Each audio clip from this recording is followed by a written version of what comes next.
বাংলাদেশ ক্রিকেটে এখন যেন নতুন এক শক্তির নাম পেস বোলিং। একসময় স্পিন বোলিং দল হিসেবে পরিচিত ছিল বাংলাদেশ, এখন ধীরে ধীরে ভয়ঙ্কর পেস আক্রমণে দল হয়ে উঠছে। আর এই পরিবর্তনের সবচেয়ে বড় কারণ তাসকিন আহমেদ, মুস্তাফিজুর রহমান আর নাহিদ রানার দুর্দান্ত পারফরমেন্স।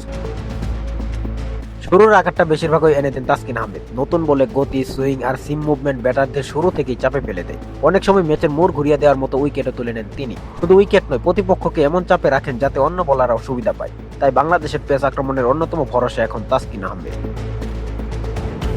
অন্যদিকে মুস্তাফিজুর রহমান যেন অভিজ্ঞতার আরেক নাম। তার কাটার, স্লোয়ার আর ভিন্নধর্ম বল করার ক্ষমতা এখনো বিশ্বের সেরা ব্যাটারদের জন্য বড় চ্যালেঞ্জ। রান আটকে রাখা, ব্যাটারদের ভুল করতে বাধ্য করা আর প্রয়োজনের মুহূর্তে উইকেট এনে দেওয়া, এগুলো যেন মুস্তাফিজের স্বাভাবিক কাজ। ইনিংসের শুরু, মাঝের ওভার কিংবা শেষের দিকে চাপের সময় সব জায়গাতেই তিনি সমান কার্যকর। এই দুইজনের সঙ্গে নতুন গতির ঝড় হয়ে এসেছে নাহিদ রানা। বাংলাদেশ ক্রিকেটে এত ধারাবাহিকভাবে 145 কিলোমিটারের বেশি গতিতে বল করা একসময় কল্পনার মতো ছিল, কিন্তু নাহিদ রানা সেই ধারণা বদলে দিয়েছেন।